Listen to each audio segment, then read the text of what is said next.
di leen sant di leen baalu àq di leen baal àq ci weeru décembre ba tey ji adduna bi dafa jànkoonteeg feebar bu ñu tuddee Covid coronavirus ñu gën ko xamee ci Covid 19 ci jamono yi ñu toll. daanaka benn réew mucc ci amul benn système bu ci mucc tey jii xëy na bu ñu toogaatee ci adduna bi seetaat sunu bopp dinañu xam ni xëy na ñenn ci ñun bari nañu doole lool waaye fi mu nekk ñun ñëpp gis nañ lu ñu jaaxal ci adduna bi. loolu moo tax mbootaayu xeet bi nga xam ne moom la ñu dénk wàllu wér-gu-yaram déjà ci 30 janvier fanweeri fan ci weeru janvier ci at bii ñu nekk neewoon na feebar bi feebar bu doy waar la dafa waroon ñëpp mobiliser wu jéem ko saafara. bi ñu demee ba le 12 mars ñu tuddee ko li ñuy wax pandémie daanaka ëpp na épidémie loolu nañ ko mën a waxee ci wolof. bi mu ot amee nag li ñu fi njëkk a jànkonteel ci Sénégal mooy sunu 13 étudiants yi nga xam ni ñu ngi woon Chine ñu wane njàmbarte.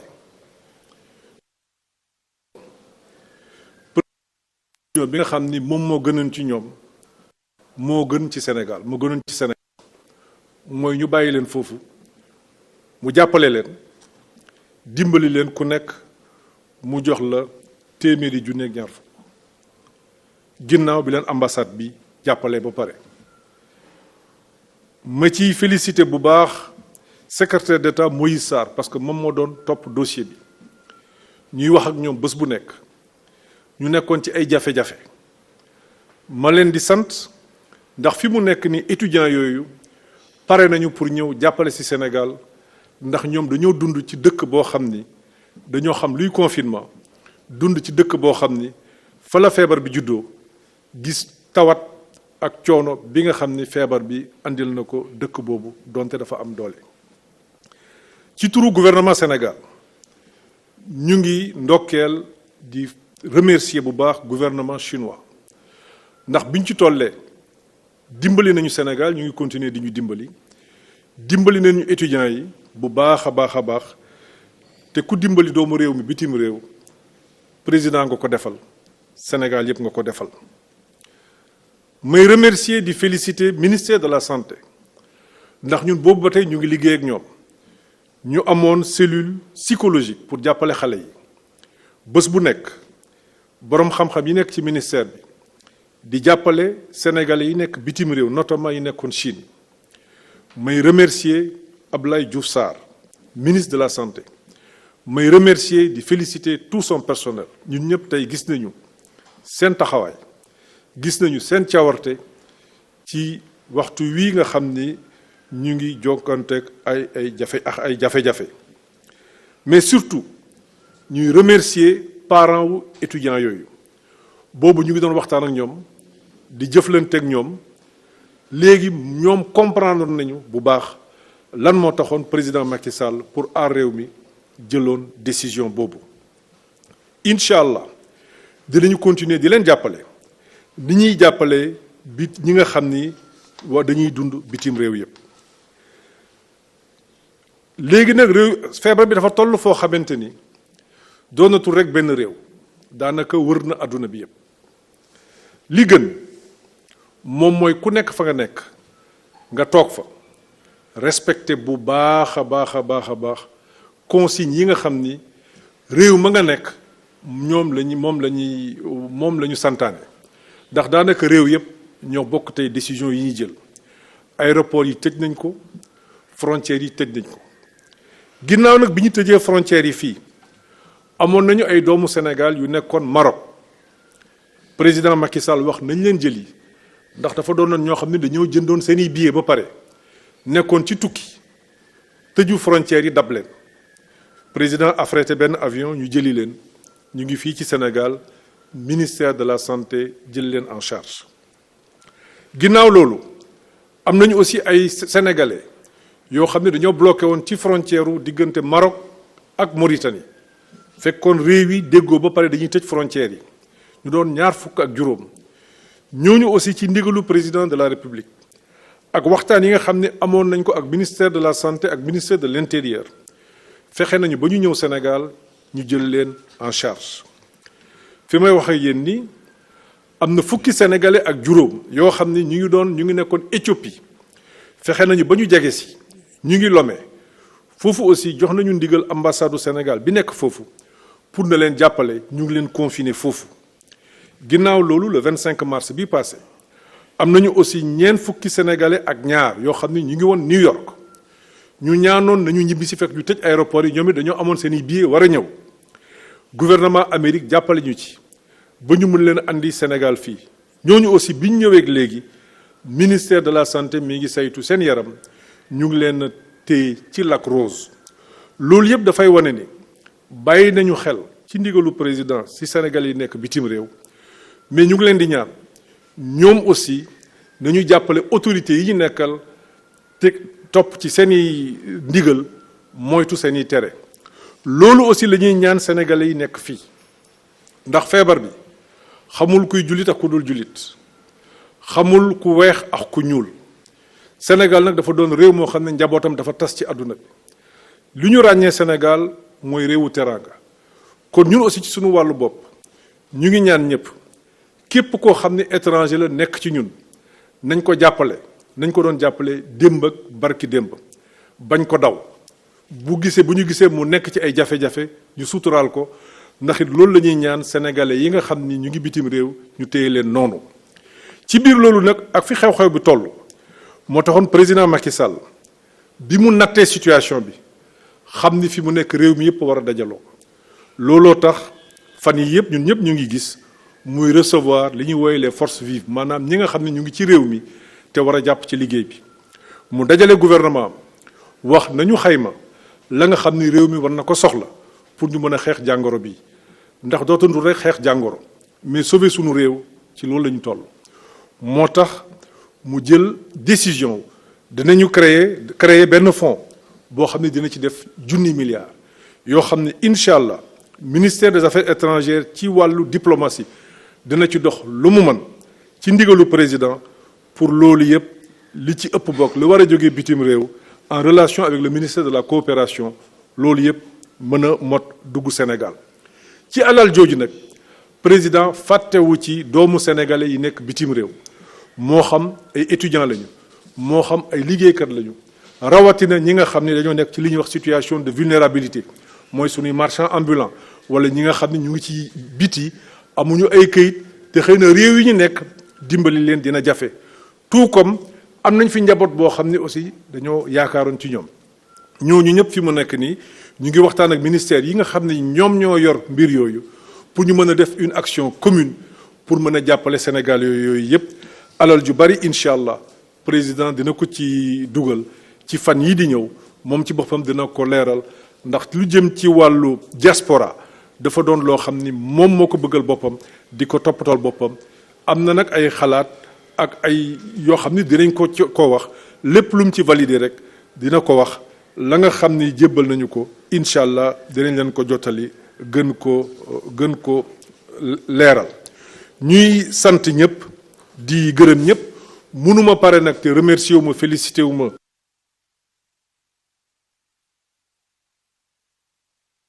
di bàyyi xel particulièrement ci sunu ambassadeurs yi ak seen personnel sunu consulat yi ak seen personnel ak seen famille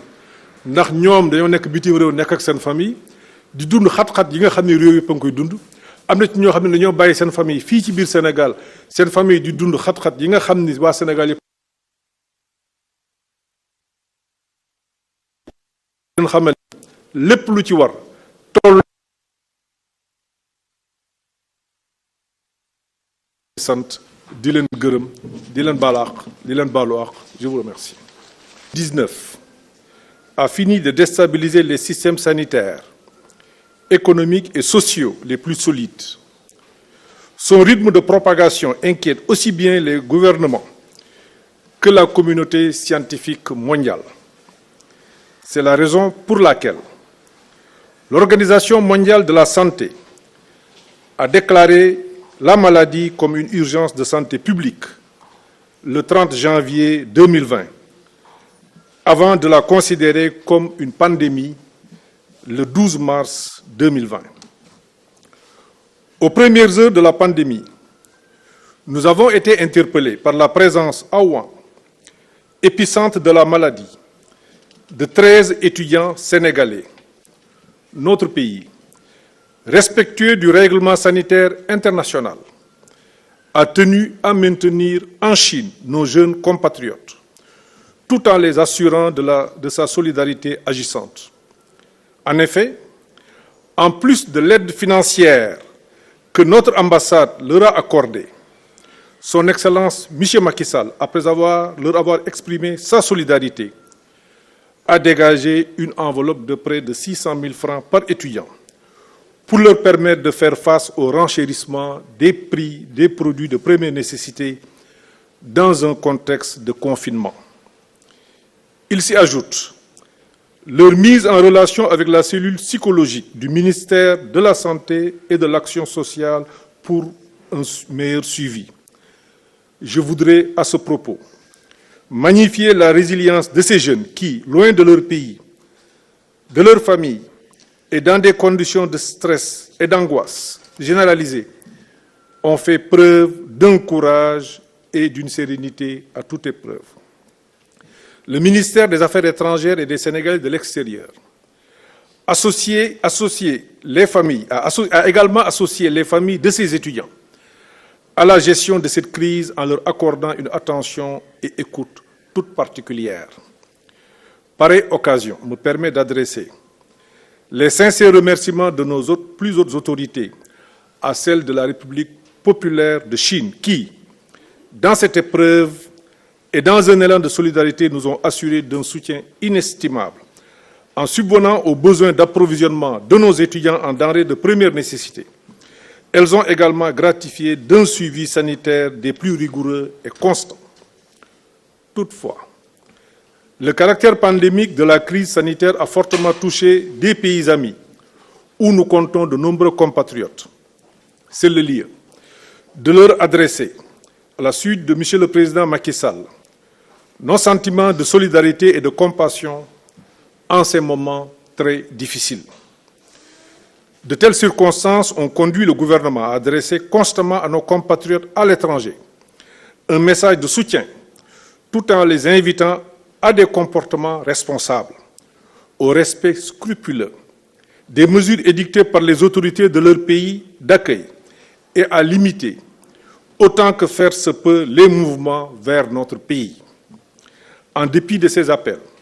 et compte tenu de la suspension du trafic aérien en vue de contenir la chaîne de transmission de la maladie, les mouvements à nos frontières se sont accentués dans un contexte généralisé de fermeture des frontières. C'est ainsi qu'informé du blocage à Casablanca, au Maroc, de 172 compatriotes, le chef de l'État a affrété un aéronef pour les rapatrier. Ils sont actuellement pris en charge par les autorités sanitaires. C'est le lieu pour moi de remercier et de soutenir le ministère en charge de la Santé, en l'occurrence notre collègue Abdoulaye Diouf Sarr et toutes les équipes du ministère de la Santé qui font preuve d'un courage et d'une compétence qu'on ne soupçonnait pas. En outre, le ministère des Affaires étrangères et des Sénégalais de l'extérieur a dû venir en aide à 25 compatriotes bloqués à la frontière entre le Maroc et la Mauritanie, au moment où ces deux pays sont convenus de fermer leurs frontières terrestres. Des négociations entamées avec les autorités mauritaniennes nous ont permis de les convoyer vers notre pays où ils sont également pris en charge. À ce jour, le Sénégal compte de nombreux compatriotes bloqués ou en transit dans des pays du fait de la suppression des liaisons aériennes avec le nôtre. À titre d'exemple, 15 de nos compatriotes retenus à Addis Abeba ont été convoyés à Lomé où ils sont pris en charge par notre mission diplomatique. Le 25 mars 2020, 42 Sénégalais bloqués aux États-Unis d'Amérique ont été ramenés au pays à leur demande et actuellement confinés au lac Rose. C'est le lieu aussi pour nous de remercier le gouvernement américain pour son soutien. Notre pays n'a pas su échapper à la vague de contagion qui touche le monde. Le 2 mars, il a enregistré son premier cas infecté au Covid-19. Depuis lors, des hommes et des femmes du personnel soignant sacrifient leur vie pour en sauver d'autres. Je leur rends un hommage mérité et déférent et loue leur courage et leur fidélité sans faille à leur profession. Dans un tel contexte, le chef de l'État, son Excellence M. Macky Sall, ayant pris la mesure de l'urgence et de la gravité de la situation, a décidé de mettre en place un fonds de riposte et de solidarité contre les effets du Covid-19 dénommé Force Covid-19 d'un montant de 1 000 milliards. Dans cette enveloppe, une part de choix est réservée à la diaspora. Elle se déclinera en des mesures d'urgence concrètes pour assister nos compatriotes à l'étranger en situation de vulnérabilité, sans oublier nos étudiants. En outre,